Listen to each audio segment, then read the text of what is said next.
All right, there you go. There it is. There it is. We're live. Hello, everyone, and welcome. Welcome to a brand new episode of the Pastrami Nation podcast. I'm Kevin, and of course, joining me today is Christian. How you doing today, sir? I am doing good. I'm happy to be here. You're looking Good. great. How are you doing? Dude, I'm doing good. I'm tired, but I think we're all tired right now, especially around this time of year. It gets colder out. Our bones don't like to work as good as they used to, and we're getting older. And but other than that, doing pretty good. Doing pretty good. Thank you all for joining us. Thank you all for checking out the show. As usual, like, subscribe, leave comments, and share. If you can share, the show, that actually helps us out a lot. On today's show, we're going to talk about Godzilla. We're going to talk about Godzilla -1. We're going to talk about a new Godzilla and Kong trailer that we just was released actually on Sunday, like the day we watched Godzilla -1. We're going to talk about Grand Theft Auto 6. We got some things confirmed there. Finally, we actually got a trailer and it looks beautiful. It looks amazing. So we'll talk about that as well. And some other little tidbits that we were going to talk about also. So first, though, some quick housekeeping I like to get out of the way. I'll also bring it up again at the end of the show for those who show up late. But head over to Pastrami Nation Instagram. We got a couple cool things going on there. First, I want to mention the toy giveaway that Pastrami Nation will be doing at Apollo Burgers in Victorville, California. That is going to be December 20th, 2 p.m. So show up, and they're going to be giving away toys, some other fun stuff. It's going to be really, really great.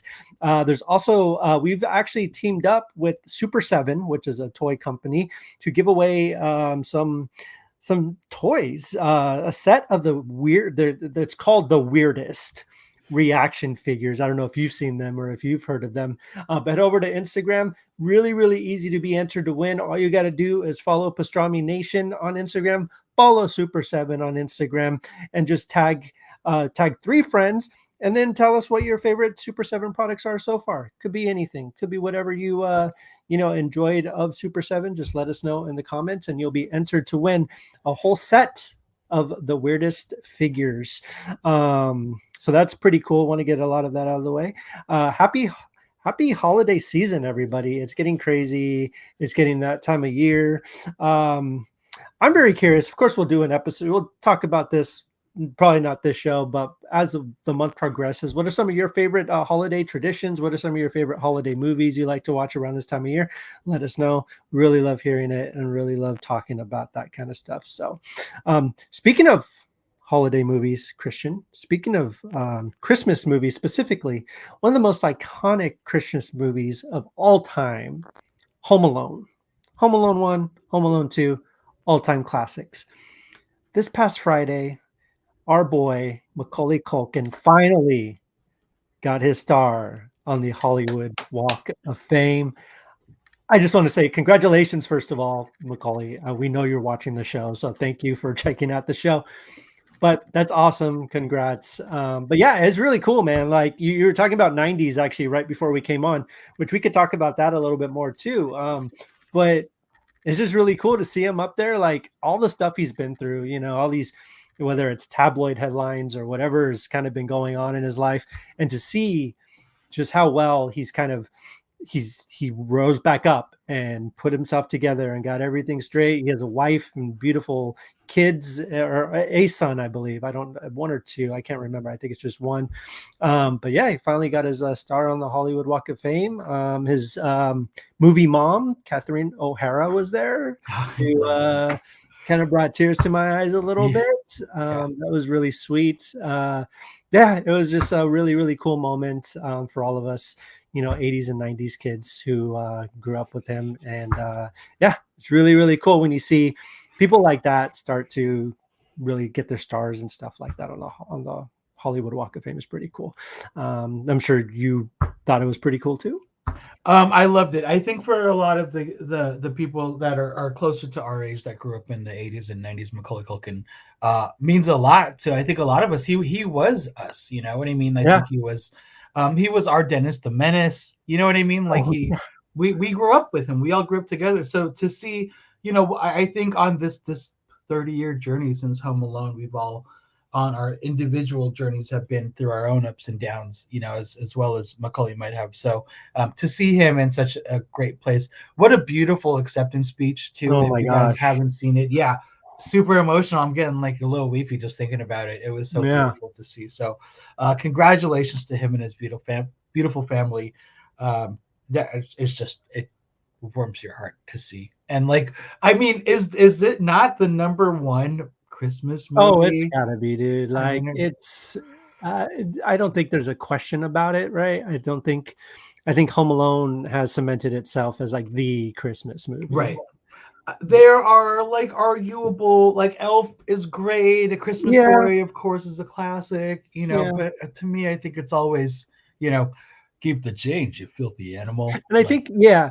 And I think the thing about Home Alone that kind of sets it apart from those other ones is that it's a, you have the Christmas Story fans, right? Christmas Story is classic, but it is a certain, they're both kind of hit certain demographics. So you have, you know, Christmas Story is, one demographic, and even Elf to an extent. I know it's a holiday classic and everyone loves it, but it does have its, it's a Will Ferrell movie, right? It's the really fun Will Ferrell holiday movie. The thing about Home Alone is that it's kind of everybody can love it, right? It has elements of something for everybody, and the other movies do too.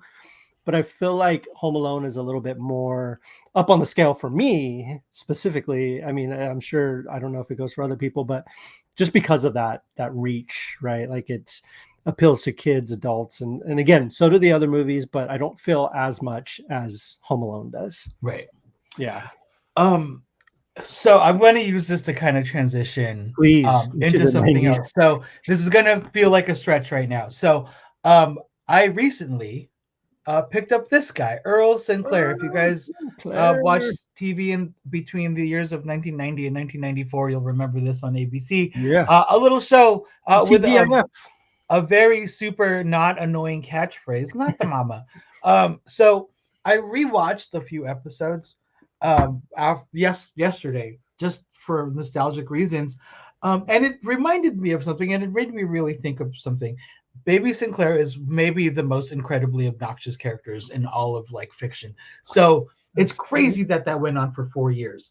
But then, like, you think about it, that was a very common trope in the 90s, is to have a lead, almost mascot character Yeah. to your thing be borderline obnoxious, if not all the way, right? So we get Steve like Urkel. Steve Urkel, Baby Sinclair, you know what I mean? Kevin is like right there. Like Kevin Mhm. he's on the cusp, but he's leans towards cool. Right, Right? right. Not he's there's slight obnoxious, but you're cool. You Yeah, know what I yeah. mean? And I think that's like the winning ticket. But like, you know what I mean? That's why Home Alone has the longevity. You know what I mean? It has this timeless feature to it. But yeah, when it's just that, did I do that? Like that having that like catchphrase. Everything had to have a catchphrase that I was like, like, you got. I always think of Kimmy Gibbler too when I think of yes, that character, right? Like, Kimmy, Six, yeah. like yeah, you can go through all the TGIF. Everybody had the neighbor, right? Oh Whether it yeah. was hanging with Mr. Marquise, by the way, I went to high school with him. Oh His name really? was Mr. Cooper. Yeah. Every that was such a 90s trope. And in the 80s too, like to have the kooky neighbor. Just real quick before we move, did you see that they're doing like Urkel's coming back? Like, so they're doing an animated Christmas movie starring Jaleel White, right? As As Steve Steve Urkel. Urkel. It's like a holiday Christmas type thing. Um, I don't know. I don't know what's going on with the world anymore. You know what? But I'm open to it. I'm open to it. I just saw Hustle last week. I was talking about the Adam Sandler movie, and he's oh in yeah, it. Surprisingly in it, and he's great. He's not a huge part, but like it's just cool to see him. Not I would be happy to see Stefan Arkell. When I was a kid, I thought oh Stefan Stefan, was dude, so cool. I'm like, oh, he's so smooth. Stefan was like the coolest man. Yeah. Like easily Stefan. Everyone wanted to be Stefan. Yeah. Yeah. The movie, by the way, it's called Urkel Saves Christmas. I gotta look this up. Urkel Saves Santa. Sorry. It's Yeah. smart. There's been that resurgence of like 90s sitcoms, Oh yeah. like Oh Full yeah. House, Roseanne, Fresh Prince, so like it makes sense. Absolutely, 100%. Jason Bean, hello, how's it going? Thank you for joining us. Really appreciate you being here. Arturo, nice to see you. Really appreciate you being here. One other piece of news I want to talk about is we are so back during the pandemic and COVID, Disney released a bunch of Pixar movies direct to Disney Plus, obviously because we couldn't go out to theaters to see them. So they gave us, some really great films that came to Disney Plus. So we have Soul, Turning Red, and Luca specifically went directly to Disney Plus. They did not get a theatrical release. Well, that's about to change because starting in January 12th, you will be able to see all three of those films on the big screen for the first time. If you obviously we've seen them all before.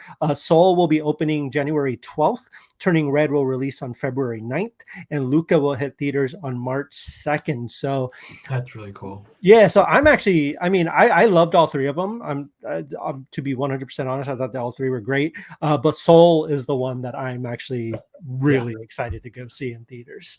I feel like that one just screams like theatrical, right?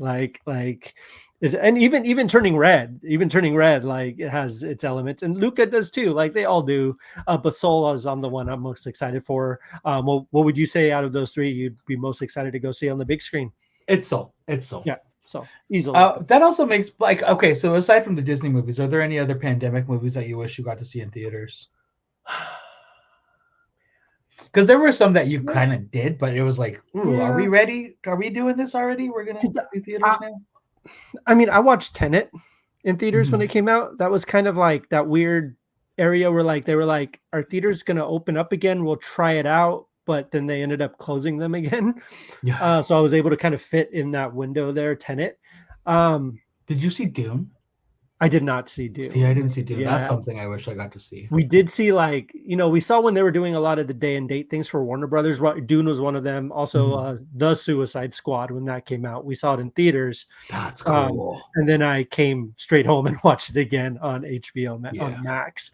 Gosh, I can't think of what else was released though during Black Widow. I think Black Widow would have been cool to see. We did pay that. That there was that.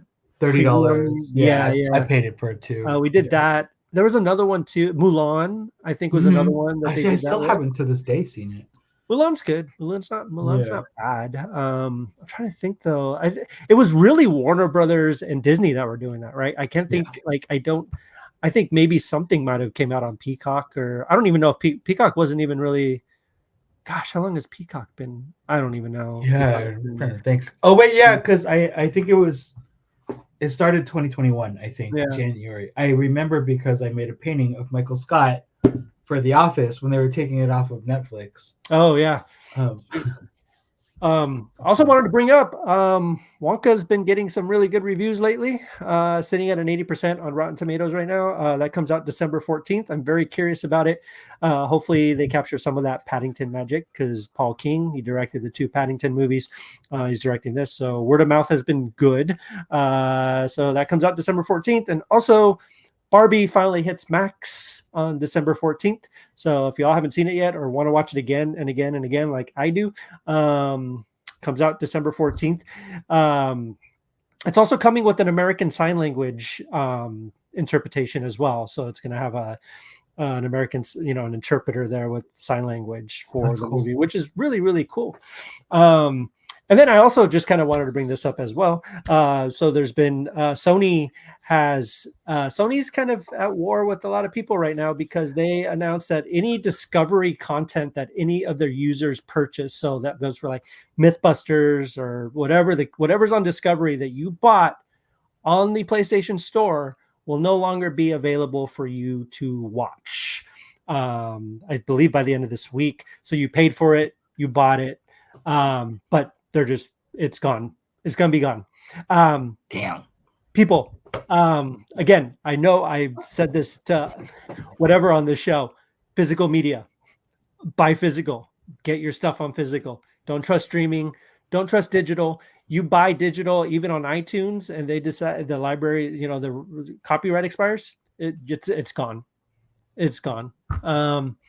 Buy digital, stick with digital. Buy physical. Stick with physical. But a lot of the times too, the physical comes with the digital, right? So you can still get the digital while it's there, and then also own the physical. So I just thought that was pretty messed up. Like that's, I mean, it happens. This is a good, showing that it happens. Are we all on the same page? I bring this up. Um, this is it's a sore subject for me. This is a sore subject if we talked about this maybe like 6 or 7 years ago. Blu-ray and DVD etiquette.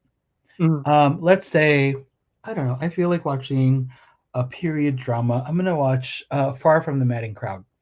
So I open the little thing, and oh, another Blu-ray is already in there. So I Oh, take that Blu-ray and I just lay it on the table, and I insert mine, and I go about and watch Far from the Madding Crowd. What is our opinions about I that? personally, so I at least put it in the case that so like I take something out. If something's in there, I'll take it out, take whatever I'm watching in, and put this in the case In of the that one that I'm case, watching. okay, okay, So like, but the problem with that is eventually it becomes a it's a scavenger hunt. yeah. Like you have all of these different, and I've had to do that, especially with video games. I do a lot with like mainly with the Xbox One stuff that I had so many games for it, and they're all in different container or different cases. I'm really obsessive, and yeah, you have to put it back in the case. So that's it. I'm at the very least, I'm with you, Kevin. You have to put it back in a Put it in case, a case, a yeah. case, right? So, Dana, before we lived together, used to live with her brothers. All of their DVDs and Blu-rays, I when you see them, it's like you wonder. Like, did you guys play like Fruit Ninja immediately? Like, were you outside? Did you forget that this is like what is what is it? This is like a shield where you're hitting it with stuff. Like, it's crazy. And then I Yeah, realized quickly why all of that stuff is like that. But that's not a thing that we have to talk about anymore because everybody's, you know, yeah. everybody's downloading. No, So 100%. Yeah, don't download, buy your stuff. I buy know yourself. sometimes money's tight, but honestly, if you're going to buy something digital, most of the time it's the same price or a few dollars cheaper than just buying physical. I could understand waiting for streaming or something. Obviously, that's a whole other thing. But even then, it's not guaranteed to be anywhere. So I just kind of want to bring that up because that's where we're at. So anyway, so let's talk about Godzilla. Let's talk Godzilla Chaos. Let's talk Godzilla Minus One. Godzilla Minus One is the new Toho Godzilla film that released in theaters this past weekend. It actually did really well at the box office. In fact, it was only supposed to be in theaters for 1 week till the 7th, but they actually extended it another week to the 14th. So go Yes. watch it if you have a chance. Me and Eli went to go see it, and we absolutely love Godzilla Minus One. It's probably honestly on the scale of things, it's on a whole level other playing field than the legendary ones, right? Like I don't even feel like you can compare them fairly because they're two kind of totally different kinds of Godzilla movies. Whereas the Toho ones more focused on character and story, the American ones are focused on spectacle and action, which nothing wrong with that, right? Nothing wrong with that, but you could do a good combination of both. I prefer the story and the character version. Specifically, what they did here was really great. This film, so basically, it takes place in, I believe, between 1945 and 1947. So it's right after World War II. Focuses on a kamikaze pilot. None of this is spoilers. There might be some very slight spoilers, but nothing crazy. He was a World War II kamikaze pilot, but he didn't kamikaze anything. He backed out at the last minute, got cold feet, and left. And of course, there's a big honor system there. He comes home. His whole city is destroyed by these, by the bombs, by the, when the Allies were dropping all the bombs and everything. So his parents are dead. He comes across another girl who is taking care of this child, of this baby that's not hers. It used to be her neighbor's, but she died. So she said, "You need to take care of my child." And so they kind of meet under these circumstances. The whole town is leveled, but eventually they kind of start to rebuild a little bit. And they kind of start this really interesting domestic situation. Like there's no romance involved. They're just like, he's the dad, she's the mom, but they're not married. And it's brought up quite a few times, like, why aren't you marrying this girl? Blah, blah, blah. But they have this really, really interesting domestic relationship. Anyways, that's kind of like the crux of the movie, the heart of the story. And basically Godzilla is just out there gonna cause chaos in Tokyo. So you have kind of this, what seems kind of separate from this other thing. But the kamikaze pilot, he had an experience with Godzilla early on in the movie. So he kind of knows how to, or he kind of knows what it is. And kind of, he works with a group of people. He gets a job on a fishing boat. Oh no, they're basically not a fishing boat. They're to dismantle the mines that the Americans left there.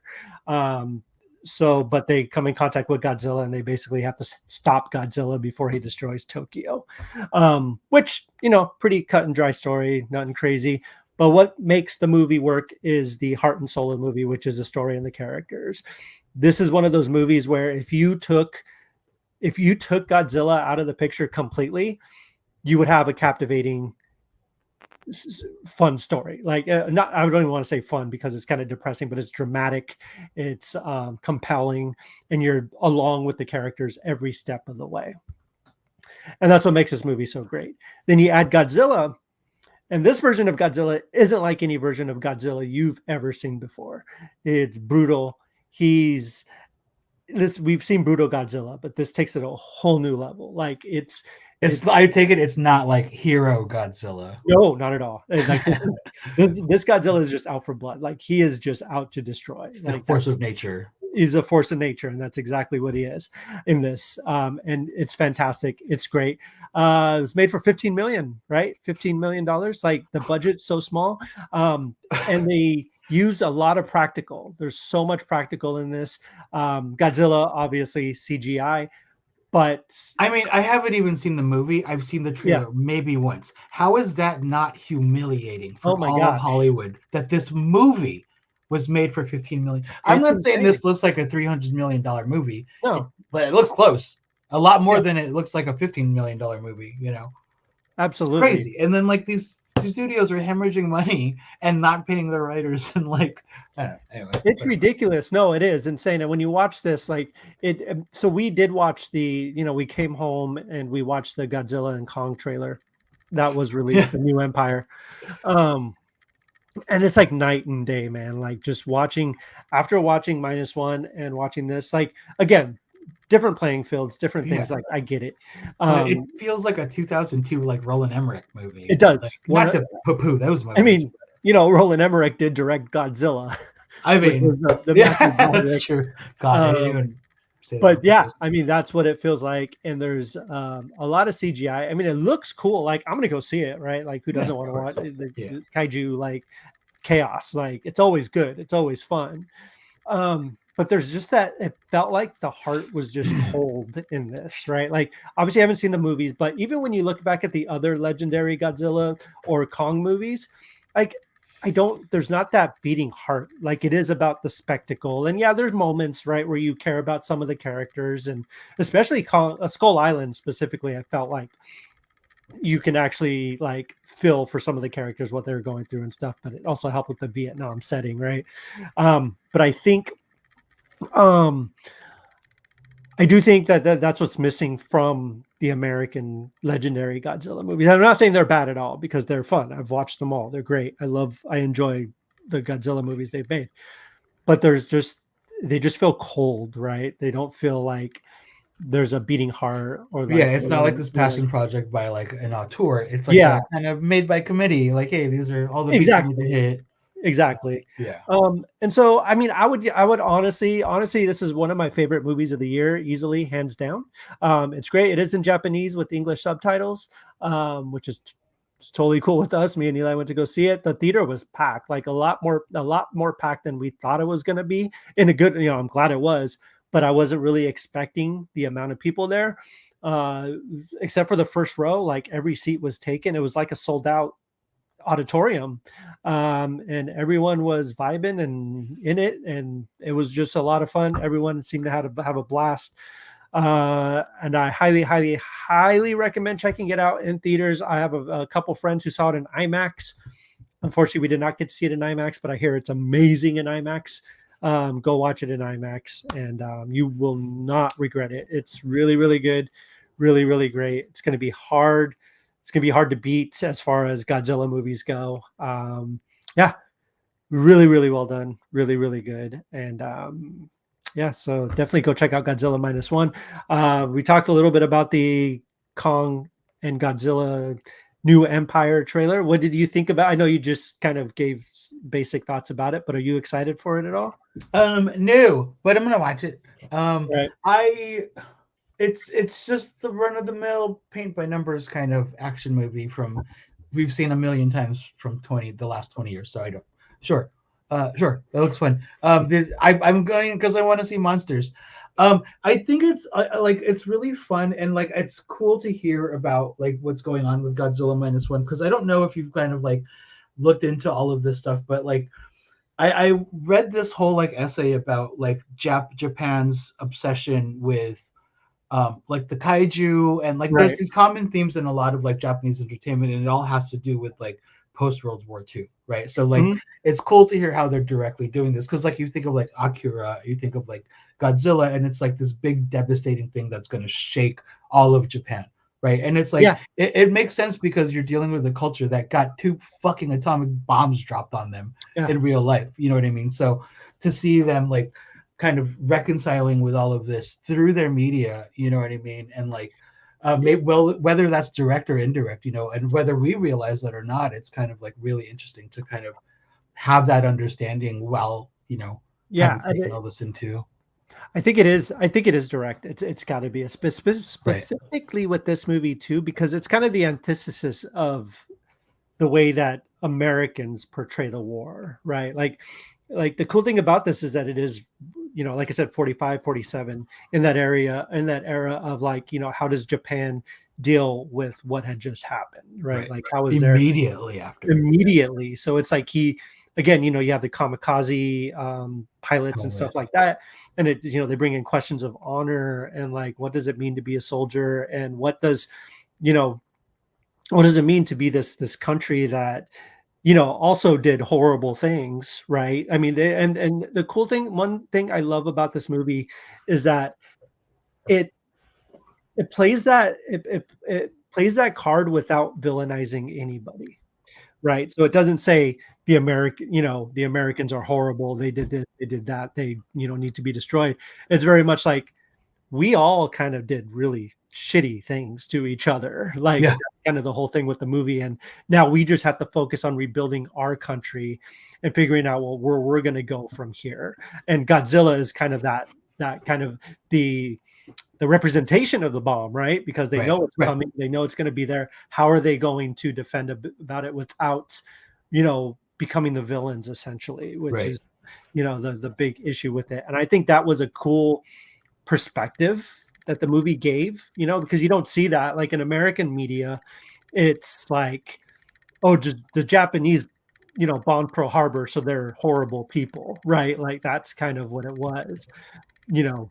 But or I mean, that's how we portray it. But this kind of was like, I don't know, guys, like we all did shitty stuff, like I think that's a really important aspect of like especially with entertainment and media. You see like the war is a horrible thing. We're experiencing a lot of wars going on right now as we speak. oh yeah, And yeah, it's horrible. You think we're in the year 2023 and we'd be beyond it, but it's like it's in our nature as human beings. It's awful.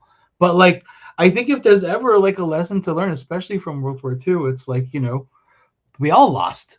yeah. Everybody was awful. So like we can villainize as much as you want. My grandfather was, if you guys know, I don't know how much you guys know about like World War II. My grandfather was a POW in World War II, Oh wow. by the Japanese. He did the Death March. So if you guys are familiar with what happened in the Philippines, my Yeah. grandfather survived the Death March. There's this whole stipulation about Filipinos, my generation, because our grandparents probably all fought in the war, and not a lot of people survived. So the Death March was they marched all the POWs like through the islands, and it was horrific. If you fell to your knees, they'd shoot you. If like a villager came and gave you water, they'd shoot both of you. The only reason why my grandpa survived is because he was a cook. I didn't know any of this growing up. My dad told me to never ask him. I asked him stupidly about his dog tags, and he flipped out on me. My dad was standing behind him. He's like, "I fucking told you, idiot." But like, it's he was captured and everything, and like all of these horrific things happened to him and was like done to him by the Japanese. My grandfather, after the war, was stationed in Japan for another 30 years until 1990, and has nothing but respect for Japanese Oh culture. yeah. Like it's just love and respect and adoration. And when he moved back to the States, all he would do is complain about wishing he was back in Japan. Yeah. But brought some of that Japanese culture here. It was really cool. But yeah, I don't know. It's crazy. And listen, there's one thing we can all agree on. The only villains here and ever throughout history, and especially during World War II, were the Nazis. Like, Yeah. I mean, even today, unfortunately, it's so sad to say. But even today, the villains are the Nazis.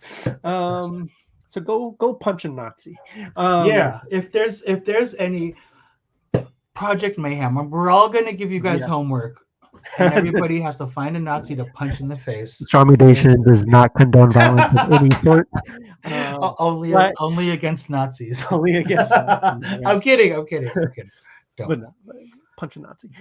Anyways, yeah. So I mean, highly recommend checking it out. Godzilla versus Kong, or Godzilla.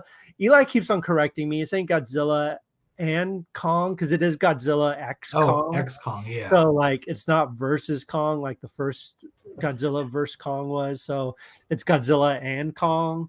Let's go back and talk about this trailer, because I just remembered what we were talking about. Yeah.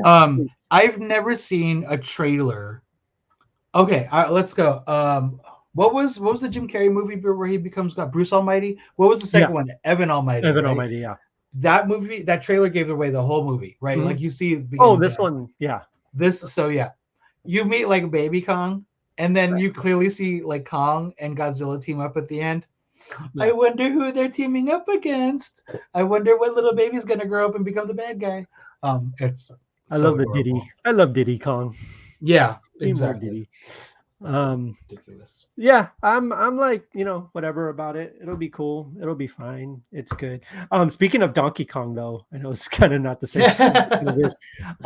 Universal Studios Japan. Speaking of Japan, they announced the official expansion of their Super Nintendo world with the Donkey Kong Country area. And it looks really, really cool. If you want to, go check out the trailer on YouTube. It looks great. It looks like a lot of fun. They're actually going to have a minecart coaster that actually jumps. I've seen some of the technology for it. It looks absolutely insane and bonkers. Yeah, the way they're doing it is really cool. It's like this whole thing where like it's on the track. It's got like basically two tracks, and they have like a thing on the bottom track, and basically when it jumps, it feels like you're actually jumping, but it's still connected to it's like on a hydraulic thing. Yeah, That's cool. It sounds insane. But I'm so excited for it. Looks great. Anyways, that's that. So let's talk about Grand Theft Auto 6. We finally got a trailer for it yesterday. It's finally coming out 2025, I think was the they still haven't announced a date. But after did you play 5? I tried. Not that I didn't like it. Actually, I was talking to Eli about this the other day. The only Grand Theft Auto movie or game I've ever completed beginning to end story was Vice City. Okay. Oh, that's a good one. Everything else, I just get so distracted with like just the side stuff. Oh, it's all about the side stuff. I couldn't tell you the stories of any of them except for Vice City. Like I can't tell you the stories. I played them all, but I have no idea what was happening. I loved Vice City. Tommy Vassetti. Oh my gosh. And in this one we get more. I mean, it's not Vice City specifically, but there is a lot of Vice City elements in it, which I'm really excited for. No, it's Vice City. We're at Vice City again. Oh, is that? Back to City. No, back to Vice City. We're in Miami. So, yep, a Florida man. So, I know. Yeah. The best part of the trailer, if you guys haven't seen those memes yet, is like they touch on a lot of famous Florida man memes, which is fantastic. You can look them up. I'm sure more will continue to be unfounded. But it's also broken like YouTube records, right? Like the most viewed Yeah. in a Oh, 24-hour period. I mean, it was going to, right? Like, I mean, Yeah. this thing has been like, it's been festering, and people have been like, you know, begging for it basically for who knows how long, for years. Like, There's not too many other studios. I would say them and like Naughty Dog, two games that they just release a game every few years, yeah, right? And it's like, dude, when Rockstar drops a trailer, it's a cultural event, man. Like, dude. I just like, I I must have watched the trailer a few times. They made a big deal talking about like the animating the jiggle of fat. There's a couple of shots where you see the girl twerking on Yeah, top of yeah. a car. That's I mean, like in video games, that's very impressive. yeah, Like, yeah. so because that's like a physics that's like not really. I mean, that's really cool. Like whatever engine they're using, amazing. Um, but I'm also really excited for the fact that we have two. First of all, this is the first Rockstar game where you get to play as a female. So It's really cool. Yeah, that's yeah. awesome. But I also kind of am hoping that we get a little bit more of like an emotional story. I know that's not the style of gameplay for GTA, and GTA is all about bombastic, over the top storytelling, and it's Mhm. fun. But maybe we can bring a little bit of like Red Yeah. Dead into it and give some Oh, heart to it. I agree. That'd be cool. I think they should. I'm still itching for a new Red Dead game eventually. Yeah, that'll be another 5 years Yeah, too. it will Um, easily. but that's gonna be my number one of all time is Red Dead 2. That's my number one video Oh, game of all time. easy, easy, dude. Easily, and then it's Last of Us and Last of Us 2. But Red Dead 2, I'm still torn though between, like, I love Red Dead 2 with the passion, but yeah. Infinite still, BioShock Infinite still, Bioshock Infinite is a top 5 for me, yeah, close that's to my such a heart. good And then game. Assassin's Creed. If I had to say, I think we're both in agreement. It's Black Flag. Oh yeah, yeah, Black Flag, Yeah. absolutely. And the thing is, like, I like Kenway, but my favorite characters in the Assassin's Creed, if I had to pick a favorite, like, protagonists, are actually Jacob and Evie Fry I do from love them. Syndicate. Yeah. Like, Yeah. they're great. They're like my favorite, but fortunately their game isn't fantastic. As far as gameplay and like just the game itself, story, and just how the all elements come together. Even the score for Black Flag is one of my favorite video game scores of all time. Mhm. It's got to be Black Flag, yeah, easily. Yeah, Easily. I probably have put more. Well, no, I think I put more hours in Assassin's Creed 2 because that was the thing that brought me back into video games. Right. But like, I love Ezio Auditore da Firenze. I love him Ezio. too. But yeah, Edward Kenway was great. And I think Jacob and Evie were like that one was the last one that I really loved. That It one was fun. Like, it was a yeah cool, like, I love the concept. I love the DLC, the Jack the Ripper DLC. Like, yeah I was there. that was a lot of fun. And then they changed to the more like RPG gameplay after, and then they lost me. No, yeah. So I've played them. I still haven't even touched Valhalla really. Like, I played it for like, it's just, man, it's not, doesn't even feel like, it's not even Assassin's Creed anymore. It's like, no, it's cool. Just don't make it Assassin's Creed. Just it'd be a cool game, yeah, RPG game. That's just absolutely. don't make it Assassin's Creed. It looks like the new game is like a return to form. I'm hoping so. Yes, Mirage. We're back in the Middle East again. You know what I mean? Yeah. Back into like some like really stacked buildings, so we can, you know, do some roof Still, renting. I'm still stoked to hear about Hexe. I need to know more about Hexe.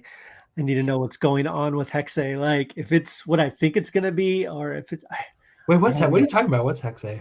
Oh, so look it up. There was this trailer that came out I think it was 2 years ago at one of the game awards, and it's Assassin's Creed, Hexe, Hexe, and it's like got the Assassin's Creed logo, but it's made out of sticks, like Blair Witch style. Oh Uh, yeah, what the hell is yeah, going on with and it's like a that? horror vibe, and so I think, like, they have said that it's going to be like totally different than any other game they've ever done.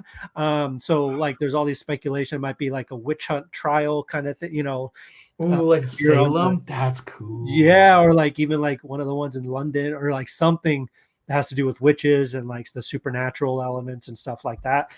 That I'm like super stoked for, and I would love to see what that's going to be. When we don't have a release date or anything, but I hope it's creepy. I hope it's good, and it just sounds like it could be really cool. So We are. It's December 5th, Yes, 2023, if you're listening to the recording right now.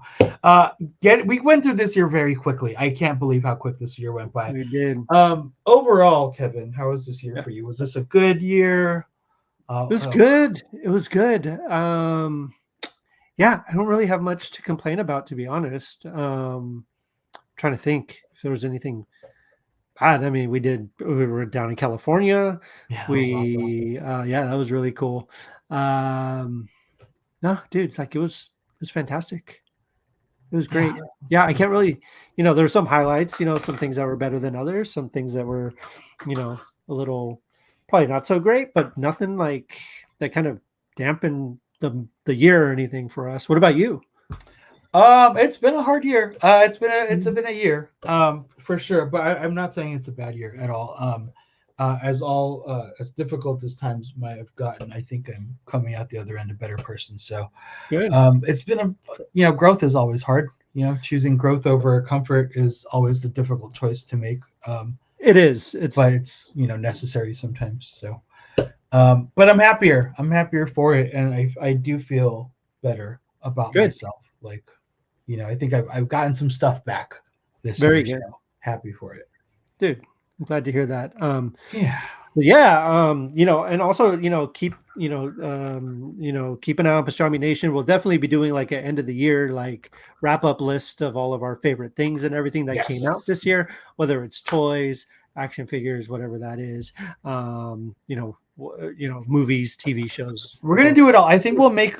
Should we do like a poll thing? Do you guys? If are you? Is there anybody? I think is Kevin and I. Are we talking to the ether right now, or are you guys actually out there? Could we do a poll? Do you guys want to take votes on like we could do best show, best movie, best I figure? think we can do something like that for Um, sure. all right, that could be fun. Absolutely. Yeah, no, we can definitely get something like that set up. So yeah, keep an eye out on this space at Pastrami Nation on Facebook, Instagram, and for anything that's going to go on in the future.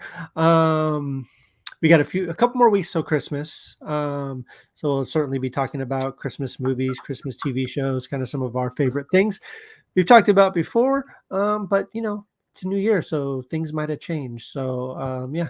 Yeah. How are you doing on your shopping, by the way? What? Do you have a who? Okay. Yeah, I so want to talk about this very quickly because we're talking about yeah. Christmas shopping. How are if your mom and Cassie's mother are still with us? Yes. How are they to shop for? Are Um, they difficult? Are your mothers difficult to shop for? The mothers in your life. no, I mean, kind of, sort of, but not really. Okay. Yeah, yeah. Okay. Because No, no, go ahead. I just had this conversation because like I realized I was talking to my friend and his mother's difficult to shop for. My mother's difficult to shop for. My mom is difficult to shop for because she's like, if I buy her something, she's like, "Oh my God, Christian, how much did you pay for this? I can get this on sale. You paid. Please return this. Please return this." That's my mom. So I have to get her something that she absolutely wants. Right. So it's Disneyland. That's what I figured. She doesn't have See, access to Disneyland. She loves Disney. that always works. That always works. Right. No, we as far as the kids go and everything, we got all that stuff kind of situated. Cassie is really amazing with that. Like she had it all done Oh, nice. like months ago. Yeah. But yeah, no, I have a couple people I need to shop for, but haven't even started. Yeah. I've gotten one thing and I don't even know if that's going to come in time. So we'll see. No. I've Hopefully, gotten one thing. I got it from my dialysis technician. That's the only oh, thing I've nice. gotten for. That's awesome. But yeah. That's very cool. Well, thank you everyone for joining us today. Thank you everyone for checking out the show. Sorry, I just got a little choked up because I'm going to miss all of you guys. Sorry, actually, I got something in my throat. But yeah, make sure to check out pastramination.com and check out Pastrami Nation on Facebook, Instagram, Twitter, Pinterest, all that fun stuff. And then follow us there, leave comments, talk to us, chat with us. Let us know if you guys have seen anything recently. Feel free to post too. Feel free to post anytime and say, hey, I saw this. What do you all think about this? We'll definitely respond to that. And again, I do want to bring up the couple things that we brought up at the beginning. First of all, the toy giveaway at Apollo Burgers in Victorville, California, December 20th at 2 p.m. Be there. First come, first serve. Gifts are not divided by gender. Most toys are pop culture action figure themed, so definitely check those out. And also hit up Pastrami Nation on Instagram, and then you can follow, go down to the weirdest giveaway. Follow Pastrami Nation, follow Super 7, leave some comments, tag some friends. You can win a whole really cool set from Super 7. So definitely. Ghibli, Boy and the Heron. Yes, oh my gosh, Boy and the Heron. I'm so excited for Boy and the Heron. Miyazaki, that guy, he knows exactly what he's doing. Hopefully we're trying to find, because I know they announced the dub cast, but I'm not a big fan of watching it dubbed, especially for the first time. I'll watch it dubbed after I've seen it a few times, but hopefully the theater near us is showing it the subtitles, because I love just the ambiance and the atmosphere, and hearing the original voices. There's just something about that. Thanksgiving, yes, Thanksgiving was fantastic. I'm glad you saw it, Arturo. It was so much fun. We had a blast with that. They announced a sequel is coming out for Thanksgiving, which probably no surprise depending on how well the movie did. So that's going to be coming out 2025, if I'm not mistaken. Eli Roth announced it on his Instagram. So that'll be cool. Something to look forward to in a couple years. So Christian, where can the folks find you? Where can the folks? All the normal places: Instagram, TikTok, Facebook, Christian Nacorda, or Zoinks, Z0INKS. That's my toy account that I need to be more active on. Also, shout out, we should more often, Jason, Johnny, Arturo, Kevin, thank you guys for joining us, man. Like, this wouldn't be anything without you guys always being here. You guys are, of course, just as much a part of this as we are. So, we couldn't do this without you guys. So absolutely. Tell your friends to join us, man. We'd love to have these conversations and talk to you all about some of the movies and stuff that are coming out. We'd love to hear what you guys think too. Find me, Kevin Hoskinson, or Kevin_Hoskinson on Facebook, Twitter, Instagram, Pinterest, Indeed, all that fun stuff. Pastrami Nation, there will be a really cool interview coming up within the next couple of days.